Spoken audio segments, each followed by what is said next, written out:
From two beautifully scenic and historic locations, the Hudson Valley, New York, and Willow, Alaska, this is the Sibe Vibe, brought to you by Dogworks Radio. Your hosts are author, journalist, and photographer, the FiveSibes mom, Dorothy Wills Raftery, and Dogworks Radio executive producer, canine behaviorist, trainer, and lead musher of Team Maneke, Robert Forto. The Sibe Vibe is all about the magnificent breed of the Siberian Husky. From training to grooming, and for those who show and breed. From parenting to playing and rescuing Huskies in need. Whether mushing over snow-covered trails or lounging on tropical shores. Even for Hollywood Sibes on the big silver screen, and so very much more. If it's about a Siberian Husky, we'll chat about it here. Hello and welcome everybody. This is Robert Forto hosting from the KVRF studios here in Palmer, Alaska. It is a blustery 72 degrees here in the Mat-Su Valley, and on the line we have the host of the Sibe Vibe, Dorothy Wills Raftery, calling in from New York. Dorothy, how's it going? It's going pretty well, Robert. I know we were just talking a few minutes before we went on air about a heat wave, and it's been pretty warm here. But I know for Alaska, that's pretty balmy temperatures, right? It is balmy, and you know, we are new beekeepers up here in Alaska, and the bees are loving it. I don't know if I'm loving it too well. I got pretty good sting last night from 3 bees, my first sting. So I'm getting used to being a beekeeper, but boy, it's fun getting out there and working with nature. Wow, so let's see, the bees are happy, but you and the Huskies are not, right? That is right. I don't know. The Huskies seem to be enjoying it. It's still quite muddy in our kennel from all of the melt, so they're just lounging on their houses. All of our houses are painted red like Snoopy houses, so they all lay on top of them and look like Snoopy up there. So you have about, 30 Snoopy dogs? 30 Snoopy dogs, yes, and a few black and white ones, or white and black ones like Snoopy is as well. Oh, that sounds cute. You have to take a photo. I will, yes. So my guys are just... What's going on in your part of the world? Just actually putting the finishing touches on my Epic Dog Tales book, which is the book that's going to contain all 100-plus stories of dogs with canine epilepsy from across the world, and I'm pretty excited because we are nearing completion. Hopefully, over the next several weeks, I should actually have a draft, my first draft of the booklet and layout, so I'm pretty excited about that. As you know, that's been over a year and a half, almost 2 years in the making for me, so I'm really, really pleased that we're getting toward ready to put that book out. Other than that, the Huskies are trying to stay cool. Air condition, we've already had our air condition on here, and Gibbs Rehab is coming along, so it's all good. So what is the other dog that had the knee injury? Which was his or her name again? Well, Wolf was the one who blew out his CCL earlier, and he had surgery. He had the imbrication surgery, and he's doing really well. And then Gibson, when he fell Christmas Eve, he has weak hind end issues due to the medications he's on for epilepsy. So, we periodically have to keep him on a routine of laser therapy, massage, and just kind of be cautious. But Christmas Eve, he took a bad fall in the fresh snow, and he went lame. The weak hind end was injured, as well as he tore his one CCL. He had tore the other one a year ago in December, and we used conservative care management to help him recuperate because we didn't want to do surgery. The vet and I, we discussed it, and we didn't want to do surgery because of the epilepsy, and we didn't want to tip the scales on anything. And I'm doing conservative care with him again, and he's gone from being totally lame Christmas Eve to he's actually taking steps on his own now. So I just posted a little snippet the other day. He actually got up and did a little Gibby hip-hop dance for a few seconds, which is like amazing steps. So we're coming along. Very good. We had wound wear on almost a year ago in July, and I just wanted to give everybody an update because I know that several people listen to that show here just very recently. I get an update when kind of a download update of when shows are listened to, and quite a few people are listening to that right about now. So I figured we'd get an update on what's going on with those guys. Yeah, Woundware's terrific. They're the makers of the 8-track stability brace and harness, which is what I use for my dogs when they have, as you know, I've had a few with CCL tears. We've had 2 that had complete tears, and of course they required the surgery because they couldn't walk. And Harley and Gibson both, I've used the stability brace set on to do conservative care. And Gibson was in one for 5 weeks. 24/7. He was supposed to go a little longer, but he decided one day he was just going to chew it off, and he literally chewed it off. So, but I really, really love their product. I don't get paid endorsements or anything for it, but I just honestly really believe it's such a critical part of my Huskies rehab from their CCL, and it's really helped tremendously. It's given Gibson some great support in his life because he is a woolly Husky who weighs in about 95 pounds, so he's not a small Husky. And with the weak hind end, you really, really worry about any kind of weight or pressure on those knee joints, especially when it's compromised with a tear. So the brace was amazing. So I really like it. I stand by it, and it's done wonders for our dogs. And you're right, there does seem to be a lot of interest in it for folks who do want to look at conservative care treatment. One final update before we move into our show and our guests. Tell us about your other book. What is it called? Getting Fit with Harley? It's Getting Healthy with Harley. Getting Healthy. And that is... Getting Healthy with Harley, and that is my second FiveSibes tale that was originally scheduled for a year ago, but my wonderful illustrator, she was ill for a while, so we had to, postpone it, but we are now done, and actually her and I are going to be doing a joint blog book tour, and we're going to hopefully be announcing the date where she's going to release something on her blog. I'm going to do the same on mine, and the books will be available through articahousepublishing.com in the very near future, but it's adorable. I think folks are going to really like it. It's a great, another great FiveSibes tale, and it's ready. So it's going to be coming out, and I hope everybody enjoys as much as they did the What's Wrong with Gibson book. And we're also right in the middle of working on the third one, which is going to be Cooking with Chloe. So it's exciting. What are you going to do when you run out of dogs? I know you have 5 dogs. After everybody has their own book, what happens next? New dog or different titles? Oh, probably a different title. I have stories, Robert, that could probably pave the way from here to where you live. very, very cool. So let's jump right into today's show. Who are our guests, and where are they, and what are we talking about? Yeah, today's show is really very special. And I hope that I think that we're going to probably be shedding a few tears here. It's really about a community coming together to save a Siberian Husky named Nanuk, who was badly burned in a house fire in California. On January 9th of this year at 3:15 in the afternoon in a Los Angeles neighborhood, Samira Majub Tapia, she's the founder of chipmunk.com, and she's neighbor to the Peraza family, who has 3 dogs. She was working in her office when she saw the Peraza house was on fire, and she rushed over, to try and help out. One of the dogs, the Siberian Husky that I mentioned, Nanuk, was found unconscious on the floor. Firefighters had to carry him out, laid him on the ground, and began to administer oxygen to him. Nanuk had received third-degree burns on his body, suffered from smoke inhalation. He was rushed to the vet and given a 50-50 chance for survival. The family did not have enough money for the treatment, which was about $6,000, but Samira fundraised to help Nanuk, and the community came together. It's really incredible. They raised $1,400 in 5 hours through social media to go toward Nanuk's medical expenses, and cards, letters, pictures, messages of support from people across the world came in, along with donations of $2, $5, and it all added up to $8,000 by day 20.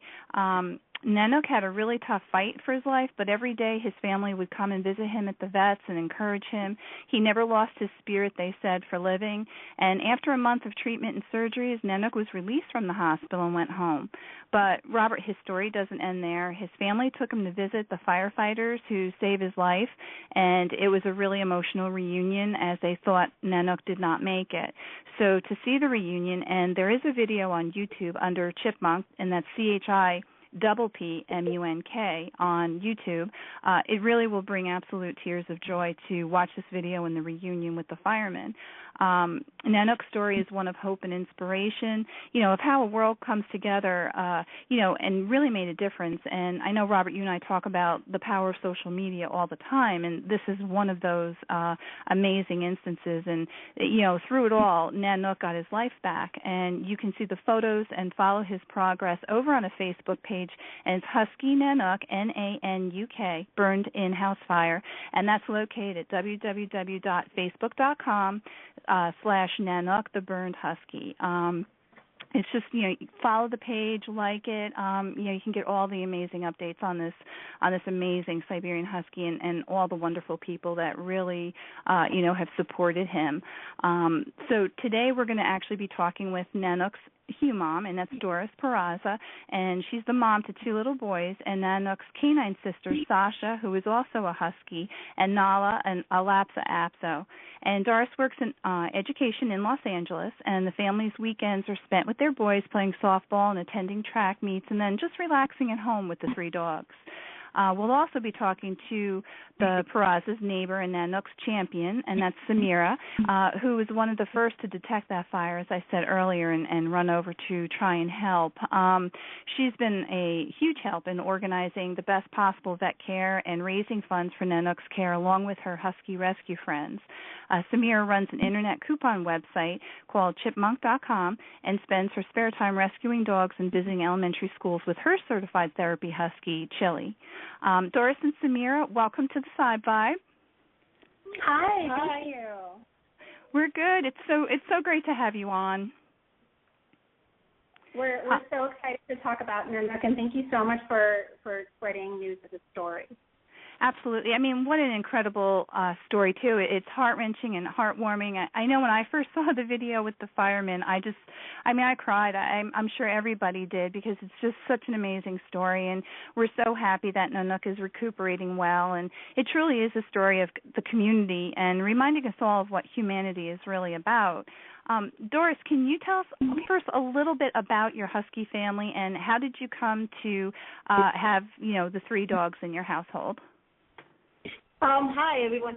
Well, I have three dogs. Nala is our 12-year-old Lhasa Apso that we've had her since my first was born. And then we had Sasha. Sasha was a Mother's Day gift 4 years ago. Ernie, one of his colleagues, niece, had two Huskies, a male and a female, and asked Ernie if he wanted a care for one. So he surprised me for Mother's Day, and that was my gift. That was my little girl, and she's just my princess. Later on, we decided to get Nanuk. We felt that Sasha needed a playmate, so we got Nanuk for Father's Day for Ernie, my husband. And that's how we became Huskies. We enjoyed having them. They're part of the family, and we just absolutely love them. Now, Samira, you're Doris's next-door neighbor, is that correct? Yeah, I am. We live right across the street from them. And you're a Husky mom as well to Chili, a therapy dog who, we'll be featuring actually on another episode of the show at a later date. Can you tell us how that day of the fire started for you? I understand you were working, and how did you detect the fire? What did you see? Can you take us through that horrific and what had to be a frightening event as you ran over to the house to help the dogs? I mean, what was going through your mind? Sure. It was actually kind of, difficult after you first contacted us to kind of go through the events of that day, because it was just so incredibly, horrific being there. I was working at my desk. I work from home on Chipmunk. And I heard some shouting from outside. Usually I have the doors open and my Huskies go in and out all day. But I had just gotten back from lunch and I still had all the doors closed.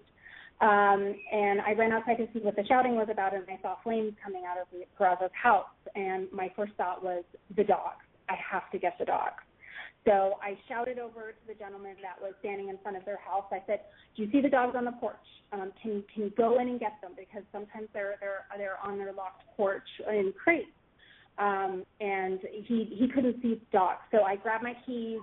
I ran over, I kicked in the gate, and I ran up to the porch, and they weren't there. So at this point, I'm panicking because I hear the dogs screaming. There's fire and flame and smoke everywhere, and there's no one really around to help. They had called 911, but it takes a little while to get there. And there were a number of bystanders that really weren't doing anything. I was getting a little frustrated, so I kind of pointed to everybody and gave them jobs, and I sent them over to the landlord's house, the landlord's son's house, and Doris's mom's house, and I said, go get keys. Because at this point, the front door was fine, and I thought, okay, I'm going to open the door, and I'm going to let them run out. If they're crated, I'll see what happens then. We were not able to get keys, so I ran back to my house. I grabbed a fire extinguisher. My phone was dead at this point because I had just come back from lunch. So I ran over with a fire extinguisher. When I got there, the whole front door was engulfed in flames. So I put that out, and you will not believe how little there is in a fire extinguisher. I really encourage everybody to have multiple and the really big ones at home. It put out the front door fire, and it kept it from spreading, and that helped save some of the dogs because Nanuk was right behind the front door. And it allowed him the time to escape the crate, but I couldn't get in. There were bars on the windows. There was a metal security gate in front of the front door. There was no way in, and I'm sure the neighbors heard me swearing from 2 blocks away because I could not get in. I was terrified. So Doris's mom ran out at that point with the keys, but it was too late. We just couldn't get to the security door. It was so hot. And windows were blowing out in front of me, and I had to leave the porch. So a couple minutes later, thankfully, the firemen came, and I ran up to every single one. Oh, my gosh. Telling them that the dog's inside. Oh, my gosh. Doris, I'm assuming, I mean, this is so difficult here, and I can't even imagine what it's like for you to go back through this again. And Doris, I'm assuming you were not home at the time that the fire broke out. How and when did you find out that this was going on? Well, it was about 3 o'clock, and we were, my husband and I were getting ready to go pick up our boys from school. So we normally have our Huskies outside on the porch or inside. That day we put them inside because we were ready to set up for them outside. Even though we're just going to be back in 15 minutes, we put them inside the crate, we locked up, and we left. While driving back from picking up our kids and a neighbor's daughter, I get a phone call from my mother, and she's screaming, she's crying, she's hysterical, and I'm driving. I'm like, what's going on, what's going on, what's going on? And she couldn't really say. She said, fire, fire. She lives 2 houses down from me. So I wasn't sure was her house or my house. And she kept, and I'm speeding. And once she said, it's your house, your dog, I started speeding in the middle of the lane, honking my horn, just rushing to my house. And it's only like 10 minutes away. So I drive, I pull over, and I'm all I can think of was my dogs, the dogs. Where are the dogs? So I jump out of my car, I go to the gate, and there's firemen already there working on Nanuk, which I thought it was Nanuk. And they wouldn't let me see them. They wouldn't let me get close. I ran. They told me, go attend to your other dog. So I turned around, and I see Sasha. Sasha's okay. She's with the firemen. I see my mom crying, and next thing you know, she faints. So I had the paramedic, like one of the firefighters, you take her to the ambulance. And the other firefighter, like, you stay with Sasha. And I said, where's Nala? Nala was still in the house while the fire was still going. One of the firefighters, I sent one of them in there. I look around, and I'm looking for my husband. Where is he? He just stood in front of the vehicle, just shocked. He just was stiff, just absolutely frozen. So I try to see what's going on. I just went blank. I was, there's no words to explain the feeling that I felt there. Suddenly, Samara tells me, emergencies, we have to take them. So Ernie and Samara went and took him to the emergency, and I sit there by myself, even though there was a lot of people around. There was neighbors, there were people telling me, what do you need, what do you need? I didn't know what I needed at that point. My house is burning. My mom's in the ambulance right now. Nanuk's in the emergency room. And then I go back to the car. My kids are still sitting in the vehicle crying. and yelling like, the house is burning, the house is burning. So I just had to send them to a neighbor's house, like, please take care of my kids. And after that, it was just, I didn't know what to do.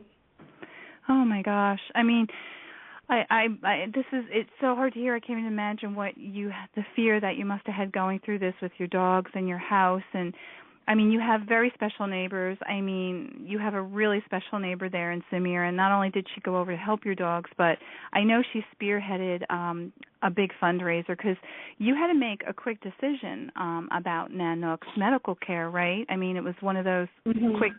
Can you tell us just briefly about that? How you had to make this fast decision on what to do for him? Well, when they're at the emergency room already, Ernie's calling me they have to give him 10 minutes to decide what to do, if they're going to put him down, or they gave him a $6,000 estimate. I know Samara was fighting and trying to say he was a 24-hour quote. Ernie tells me they want $2,000 now, and it was a decision where we need the money. We I don't know what we need right now, but it was Nanuk. He's part of our family, so they gave him a 50% chance to live. So we just did it. We just put the $3,000.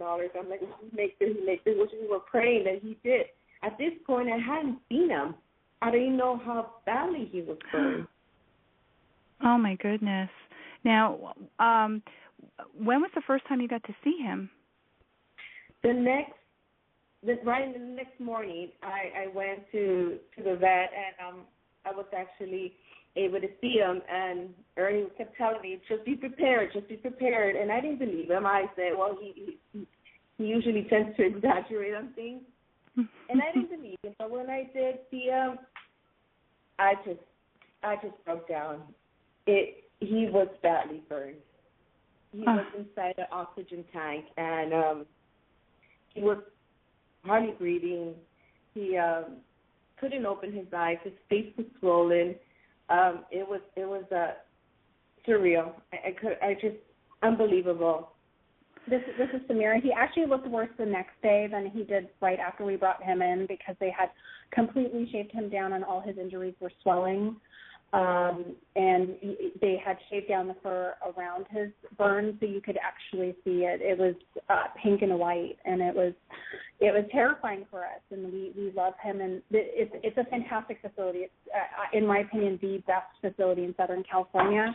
Advanced critical care in Culver City, Access Vet. And it's expensive, but it is one of the only facilities that is equipped to deal with the amount of smoke inhalation he had, including very, very toxic, what we later found out was asbestos and lead, in addition to his third-degree burn. So they did a fantastic job. It's not cheap, but they did work with us on the price. My dog has had surgery there. Both my dogs have been to the ER there, and we knew it was the best possible hope for Nanuk to get him there. It's just incredible. I get the chills even just listening to you retell the story.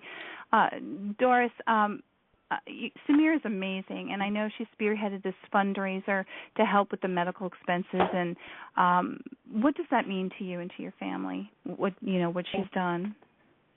Oh my God, it's amazing. Samara, like I told her all the time, she's an angel. Without her help, I don't think Nanuk would have been here alive with us today. She absolutely has helped us tremendously, not just Nanuk, but our family, and we really appreciate her. Now, I'm happy to do it. This is Samira. My friends and I save Huskies from California shelters every single day. We run into emergencies every single day. This was my neighbor. This was a Husky. This was Nanuk. We took care of Sasha before Nanuk came into the picture, and we would hike and walk with her when Doris had some ankle issues. And they're family. We're going to look out for them. Now, if anyone's just tuning in, this is the Sibe Vibe on DogWorks Radio, and today we're talking about the incredible true story of Husky Nanuk, who was saved from a house fire in California and we're talking with his human, Doris Peraza, and his neighbor and rescuer, Samira Majub Tapia. And you can follow Nanuk's Life in Progress over on Facebook called Husky Nanuk, and that's Nanuk, Burned in House Fire, and that's located at www.facebook.com, Nanuk the Burned Husky. Stop over there and, really take a look at the pictures, see how he's doing, and say hi and please stop over and check out their page. Samira, you're no stranger to helping dogs in need, as you do rescue work, and you have your own Husky, Chili, who's a therapy dog. So helping is really second nature to you. So it doesn't seem unbelievable from the outside that you jumped right into action to help Doris's Husky and then started raising the funds to help the family get the funding they need that really saved his life. It was amazing how fast people came to help. Many are complete strangers, as I understand. And I also, from what I understand, a gal from Allie's Rescued Siberian Angels also helped you with the Facebook page or fundraising. Can you talk a little bit about how that... I know you talked to Penny on a previous episode of the Five Vibe. She is absolutely wonderful. And Penny and also my friends at the California Husky Rescue Network, which is a network of ladies from around the world that network the 300 to 400 Huskies that go through the rescue shelter system here in Southern California. As soon as I got in the car, I messaged all of them on Facebook, and I said, my neighbor's Husky's been in a fire. We're on our way to the vet. I don't know what we're going to need, but I know we're going to need to start fundraising because I knew they didn't have pet insurance, and we were going to need help. And as soon as I said that, all of them sprang into action. I texted them pictures. Penny set up the page. Everybody started spreading word of the page. Everybody started fundraising. It was absolutely amazing. And it's amazing, but at the same time, I'm not surprised because these women do this every single day for dogs in shelters. And they pull off miracles every single day because there are Huskies getting put down every single day here in Southern California. And so I'm not surprised, but I'm still amazed. And it's so wonderful just seeing the messages of support that come through on his Facebook page from around the world. Melanie Matters from the UK was one of the folks that helped us out. You guys shared it as well. And it's just it's wonderful seeing how many people love Huskies and love this family. And there's people in the community that jumped in as well. Neighbors dropped by with dog food. Their landlord's son put up a giant banner on the fence letting people know what happened and put a link to the Facebook page. People would walk past our house and bring envelopes full of money or gift cards, or everybody wanted to help. So it really, really, warmed your heart knowing that people are so wonderful. It's true, and it's so often I think we they always say that, the bad circulates faster than the good, and then you hear something like this, and it really does just restore your faith back in humanity and human nature and what it's like to, when someone's in need to come out and help them like that. And the fact that Nanuk is recuperating is just, it's amazing. It really is. I mean, it's just, I think it's everyone's nightmare. I mean, we're only I mean, I know there's so much more to this. I mean, this is, Doris, this is your home. These are your dogs. I mean, it's just, we're talking about one small aspect, so I can't even imagine what this, and like you said, when you arrive, like, how do you get yourself into gear and try to think through something like this? Doris, you've talked about the amazing vet team and staff that work tirelessly to help Nanuk. And initially with the 50-50 chance of surviving from these injuries, can you tell us about Nanuk's, about what his prognosis is, the stages of recovery that he went through? I know it took about a month before he can come back home, but can you kind of, bring us through that and let us know what the prognosis is? Well, Nanuk is still in recovery. He, while he was there, he had a procedure done where they had to remove the dead tissue, burnt skin, After that, when he came home, he also had a skin grafting. Pretty much they had to send him home before just to heal by itself, but it wasn't getting better. So that's when they did the skin grafting on his big wound on his back. And after that, we saw a lot of progress of healing. A lot of her fur came back in his face. Also in his back, there's some areas where he's growing some fur, but we're still waiting to see if there's any hair going to grow from that area. But so far, the doctor says that he has some sensation, and we're just going to have to wait and see how he heals and see what happens. And see what happened. Now, his eyes were also swollen shut, correct, when this all happened? Yeah, this is Samira. They actually said they didn't even know the first day if he could even see. It was so incredibly swollen, and we were on pins and needles just finding out the prognosis from the vet, and we basically called the vet, every couple hours to find out. And Doris and Ernie also added me to the list of people who were, allowed to call in. And I know Doris had a family member who worked at the same vet, and everybody at the vet knows me through Chile. So we're, it's one big happy family there, and they were just fantastic at giving us updates. Every day we also got updates on how he was doing. Some days were just the same. Some days he looked better. But every day they kept us posted, and whether it was in the morning, whether it was at nighttime, and we went every day as well. It was just amazing how every day his spirit was still there. You forget how hard it was at the time, and I think Doris says, just watching them, and I would meet them there, and they would go early to try to feed Nanuk, and he really didn't have much of an appetite, or he couldn't eat because his mouth was burned. And you just forget the little steps that he went through just to make it to where he is today. But he never lost a smile. And the vet staff loved him. They would snuggle with him after hours, and they got him a teddy bear. It's just so wonderful.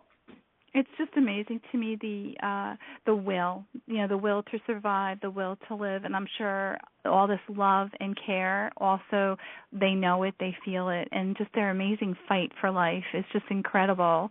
Doris, how are your other two dogs doing too? I mean, were they injured? Are they okay? Luckily, Nala, the small dog, she ran under the bed, in our bedroom, and she was safe. That's where the firefighters said that they had found her.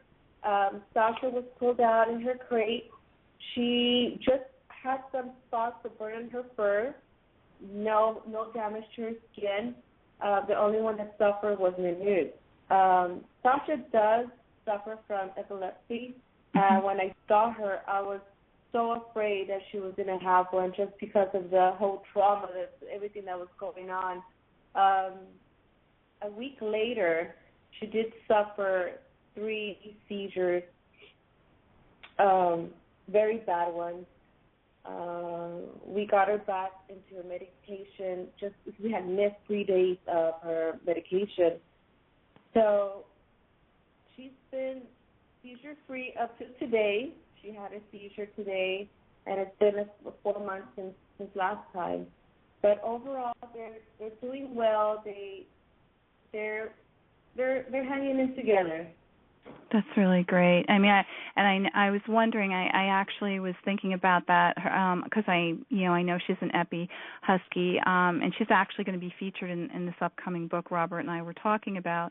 And I know trauma can be such a trigger, and this is beyond trauma. So I was wondering how she was doing as well. Doris and Samira, I guess let's talk about the other heroes in the story, the firefighters from LA's fire stations 61, 68, and 29 who responded. And then from what I understand, they administered oxygen to Nanuk, not with a PET mask at that time. They actually created a makeshift oxygen mask. Is that correct? And let's talk about them a little bit. Yeah, they did. This is Samira. So my dog Chili has gone through a lot of health issues and surgery, so I knew what to look for and to make sure that the dog was getting oxygen. And as soon as they carried Nanuk out, my first thought was, we have to get him oxygen. Most of the firefighters here in LA don't necessarily have training. They do in Pasadena, which is a little bit north of us. So it would be great to get that training for other folks. But one of the firefighters has two big dogs at home, and he kind of just fumbled his way through it. He took a manual oxygen mask where it has the thing that you press to get oxygen, and he pried off the front of the mask, and he actually shoved the tube down Nanuk's throat, and he started giving him oxygen.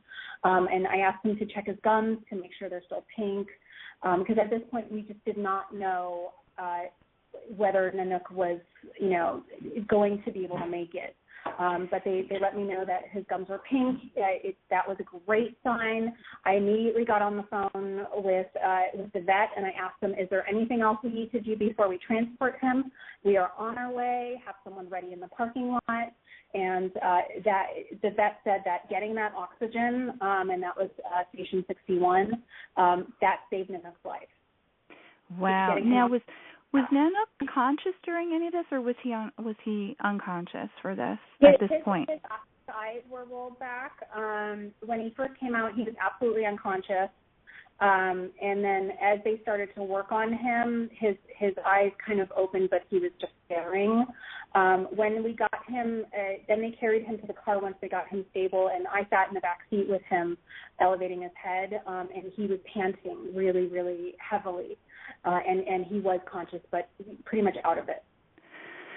Samira, I just have to tell you, you're an amazing person. You really are, and just what you do for Huskies and with your own Chili, but what you've done here is just, you need to be totally commended for this. I mean, I know they're family, and it's just I hear this, and if I was there, I'd hug you. I just think you're an amazing person. And thank you. I'm going to give her a hug.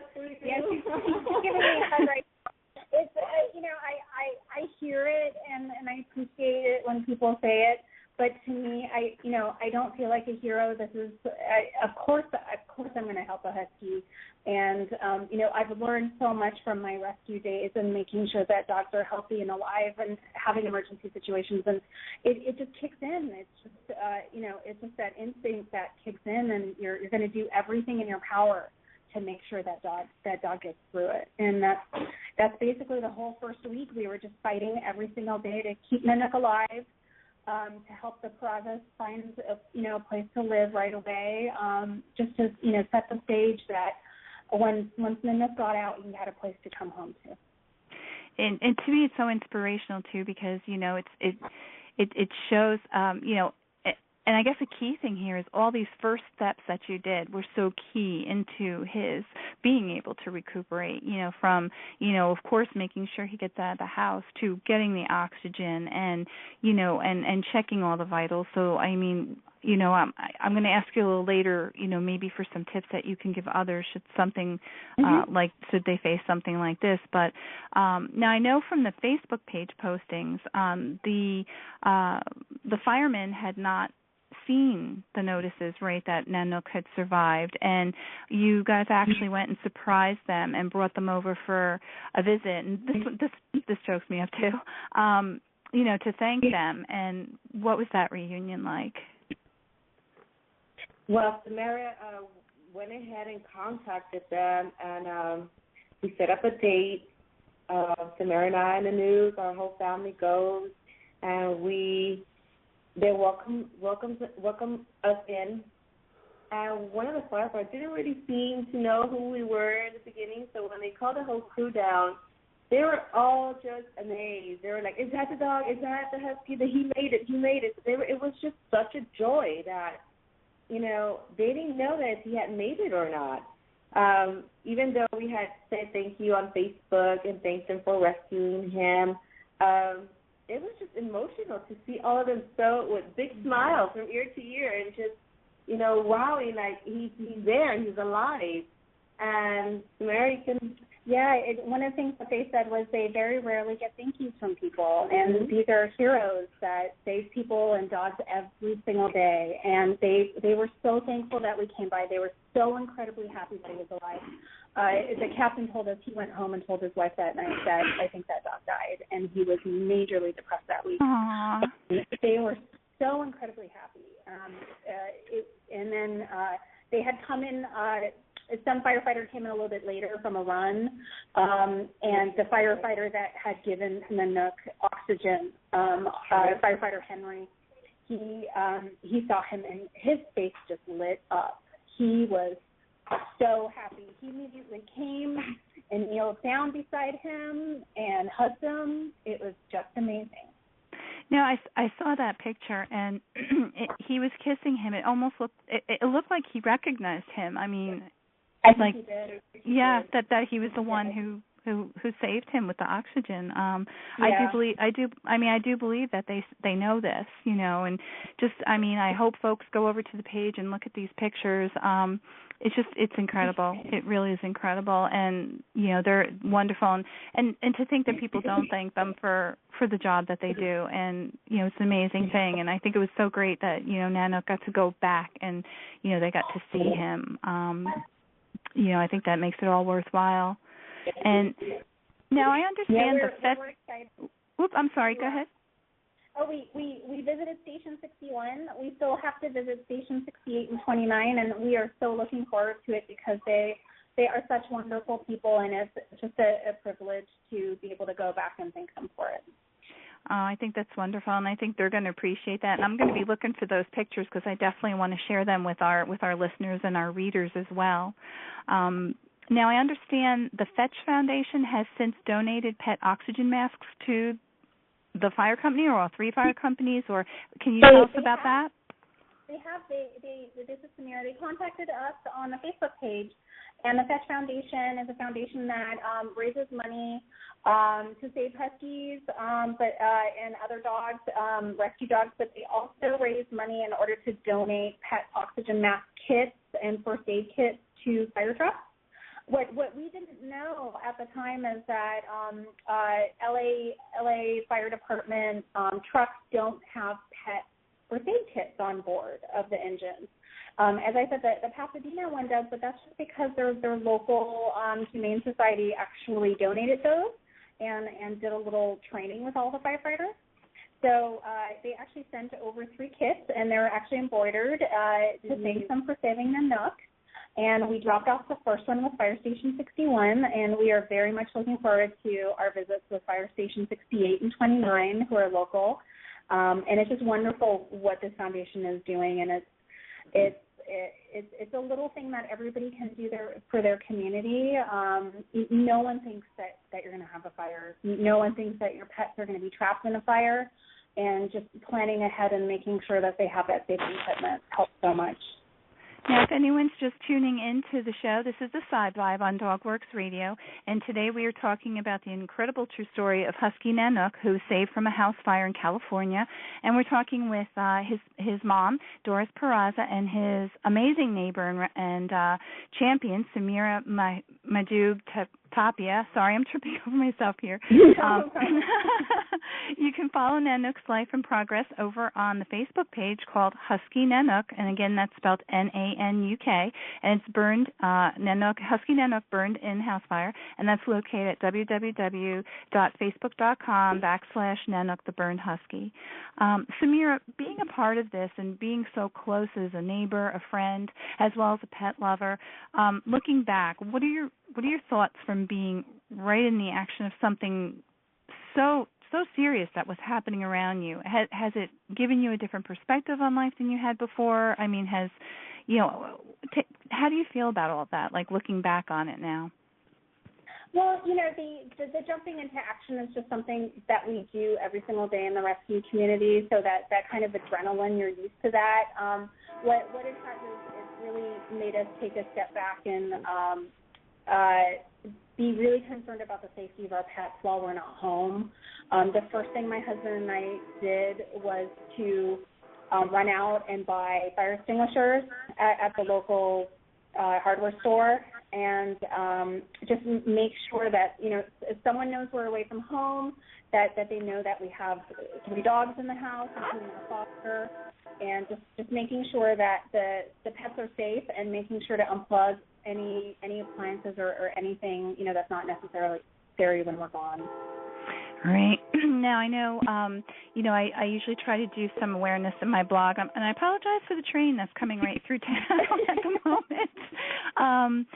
But there's also stickers people can put on windows that alert them to know, like you have child alert, there are pet alert stickers that they can get. And then what you're saying about a fire extinguisher, I'm sitting here and I have one. It's right, by the area where the dogs are, and I'm thinking, one's not enough. It's small. I need to get, that is an excellent tip to make sure we have more. And also keep them outside, because if you can't get into the house because it's burning, that buys that time to try to get the front door open. So we have one in our bedroom. We're also really careful about keeping some slip leads in the bedroom. So if anything happens in the middle of the night, I don't have to worry about leashing up the dogs or putting on their harnesses. I can just drop a slip lead over their head and run off with them. That's a really great tip. Excellent tip. And again, it's like you said, these are things people don't think of, and you hope and pray something like this never happens, but it can and it does. Doris, are you back in your home now? And, how have you and Nanuk and the family all settled back in? We're living in a temporary home right now. We're here for 6 months until August. So far, the dogs have settled in. They feel comfortable. Since the first day that we brought in Sasha, she absolutely went around the whole house. She ran, and she felt comfortable. The whole month that we were at a hotel, Sasha would not do her duties, pee or poop, and anywhere. It was so hard for her to get comfortable. But the minute that we came here to this temporary house, she did her duties, and she absolutely loved it. Same thing with Nala, and same thing with Nanuk. When we first brought him home, he felt comfortable right away. He walked through the whole house, and he was comfortable. He seemed so happy, and right now they're loving the yard that they have.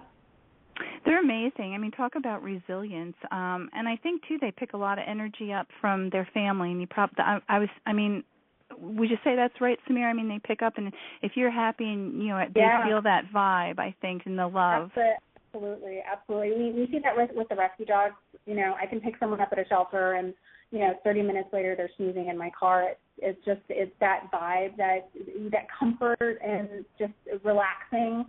That relaxing comfort that you give them. And, the dogs, Sasha, Nala, and Nanuk have really settled in here at the new house, and it was just so wonderful seeing them relax, especially after the weeks of upheaval that Sasha especially had. We were lucky that our local doggy daycare, Eco Dog, they've actually provided daycare for Nala and Sasha while they were being put up at the hotel, because you're not allowed to leave a dog in the hotel alone while you go to work.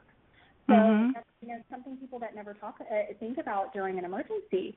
You have 2 dogs. What do you do with your dogs? And you can't afford doggy daycare sometimes. So they were really wonderful. And it was just a nice place for them to establish a new routine. So they would come, play with their friends.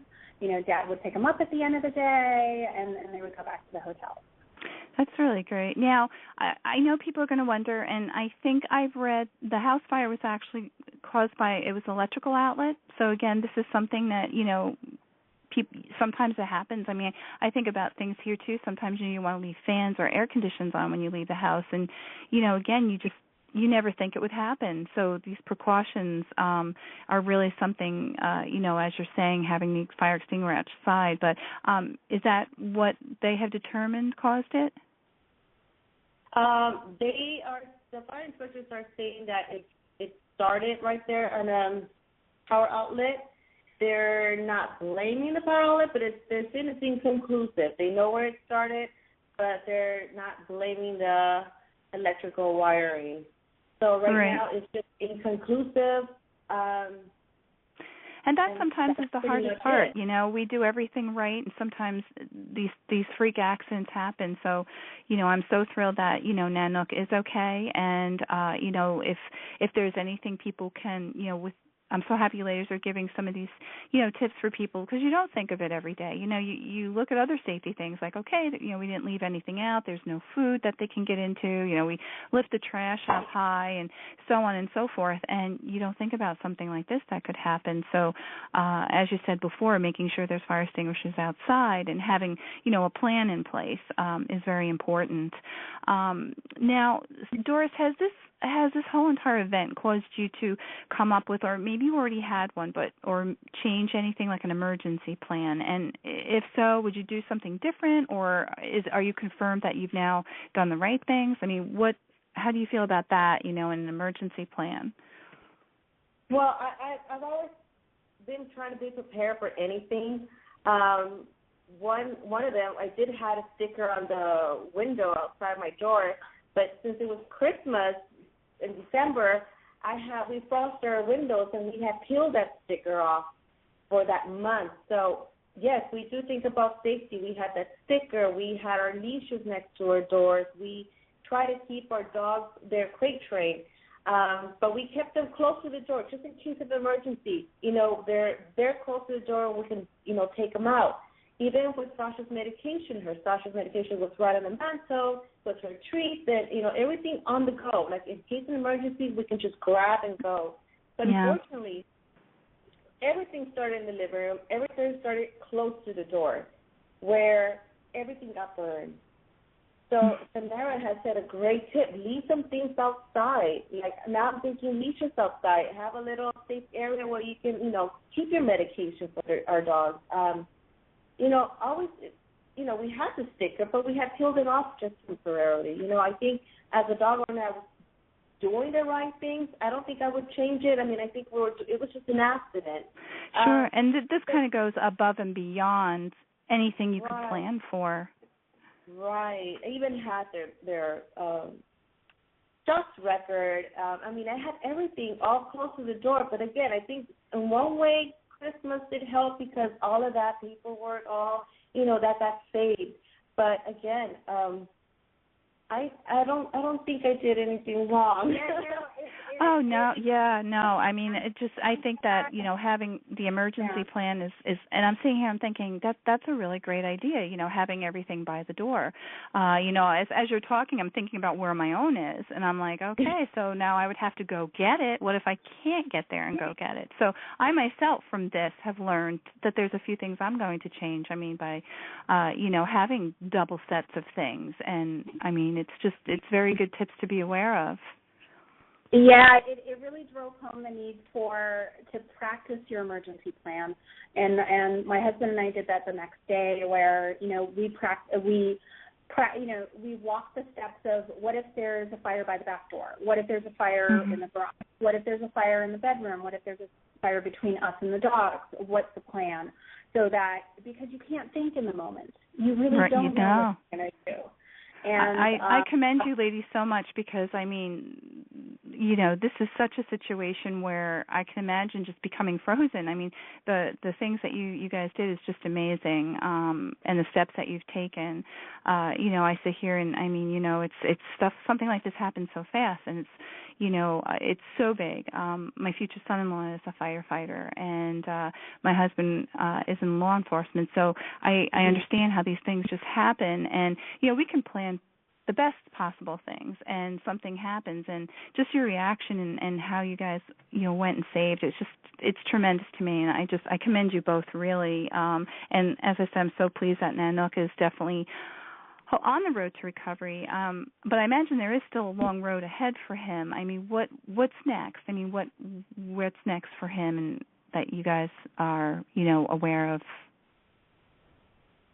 Well, right now, all we're doing is just waiting and just the recovery to see how if he's going to have any pretty much hair grow back, which is not my worry because it's just a scar. This is a scar, and that doesn't matter, as long as he's not in pain, he's healthy, and he's being himself. That's all it matters to us.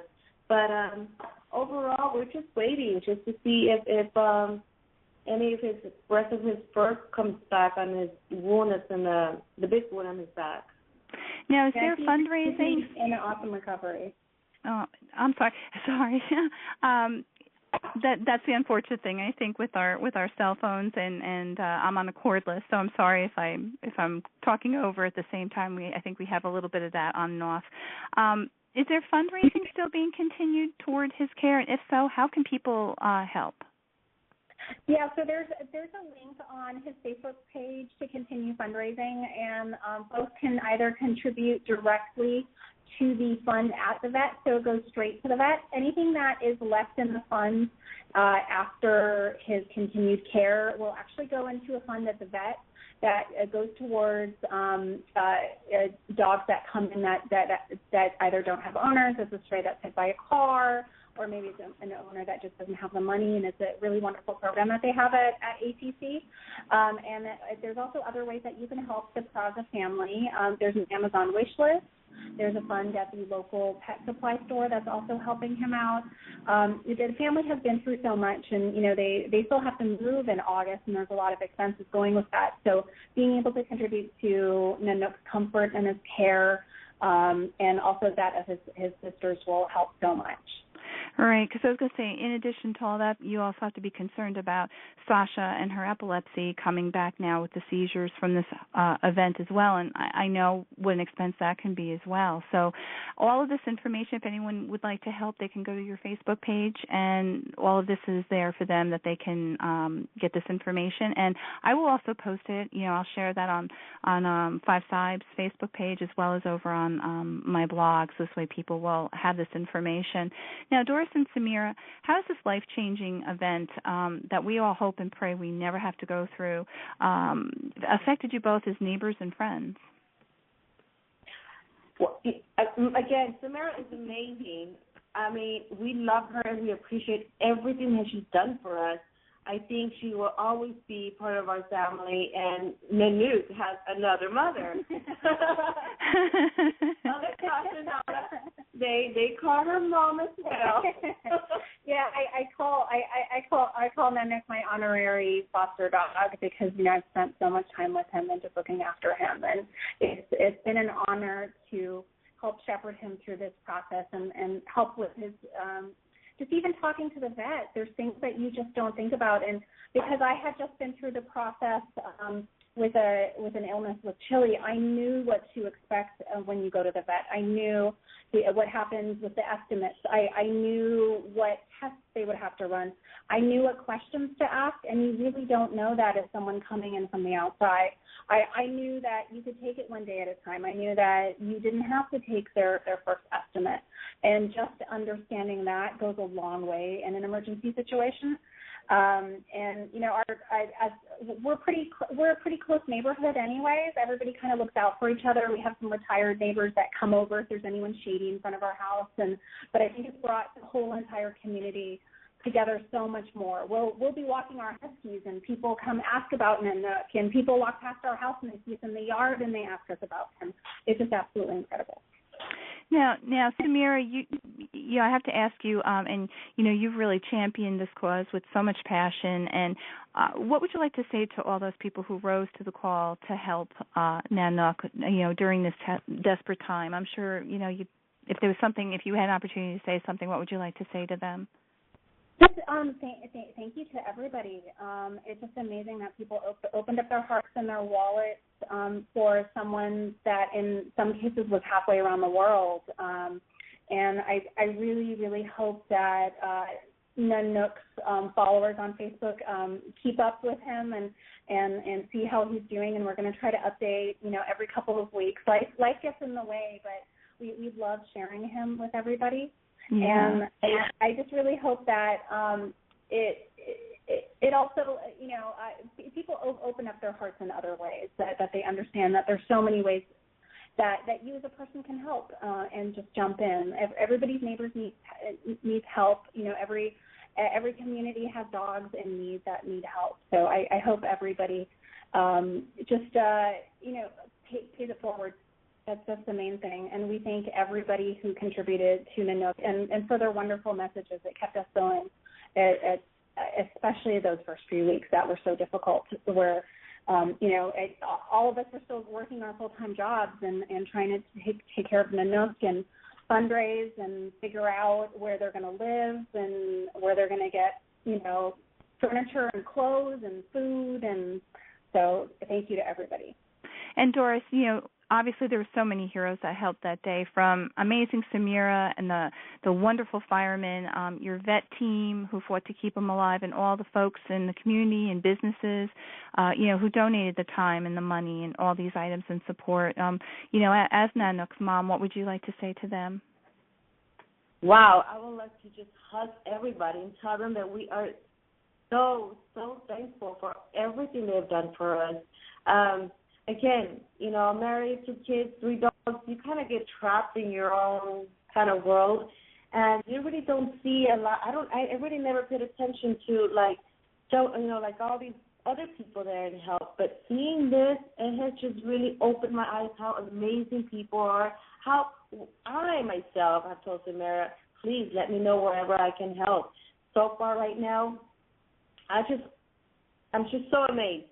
I'm sorry I'm going a little off track, but I'm just so thankful. I mean, heartfelt thanks to everyone that has helped us. I mean, all over the world, from, like you said and Samara has said, from donations, from items to food for us, for the dogs.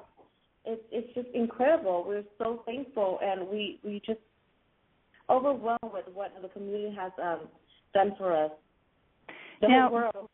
Robert, do you have anything that you would like to ask or add before we, before I know we have to wrap up soon, and I've really enjoyed talking to both of you. Robert, is there anything you'd like to add? I just want to ask Doris. Doris, are you heading back to the same neighborhood shortly, or are you going to have to move someplace else? Right now, in my temporary home, it's just around the block from where I lived. I don't think I'm going to go back. Maybe, maybe not. They still haven't even started trying to fix the place up yet. So right now we're just looking somewhere else. Okay. Yeah, and I imagine that's probably emotionally difficult too. I would think. It's a good question, Robert, because I'm sure it's that would be hard. It's really hard because now we have 3 dogs. We need a yard. It's been very, very difficult just to search. Those are the landlords that don't really allow big dogs, and big dogs are the ones that really just sleep all day. They hardly. Yeah, it's an LA problem where landlords do not allow large dogs.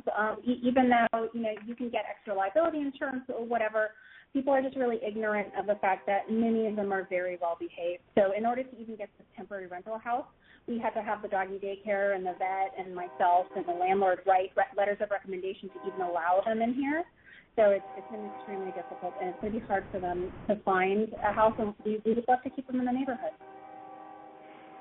Well, I want to wish you guys the best. What a story. I hope that not only Nanuk, but the family is doing as best as they can. I can only imagine how devastating a fire can be. And, you always hear the stories about, well, at least we have each other and at least we have our dogs. But I can just imagine all of the things that you guys have to go through to reestablish yourself. Like you guys said, find a new home and have the appropriate place to have your dogs. What a battle.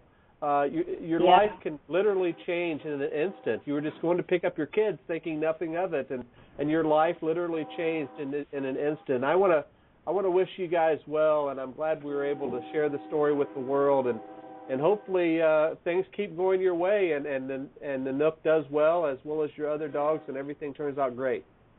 Yeah, I wanted to say too that we're so happy that Nanuk is recovering and that everybody in the family is, safe. And, I wish you all the best too, and that everything stays on a road to a happy, healthy life, and that your whole family and Samira and your family, I'm glad that you all were really safe from this harrowing ordeal. And we definitely look forward to continued updates and good news on Nanuk's road to recovery. Thank you. Thank you so much, and we've loved talking to you. Thank you so much for sharing his story. Yeah, thank you for bringing us into your life for a while and sharing this and just really letting the world know what's going on with Nanuk and and again, like you said, pay it forward, be a neighbor, and we wish you guys all the best. Thank you so much. Thank you. You take care, and thank you for joining us.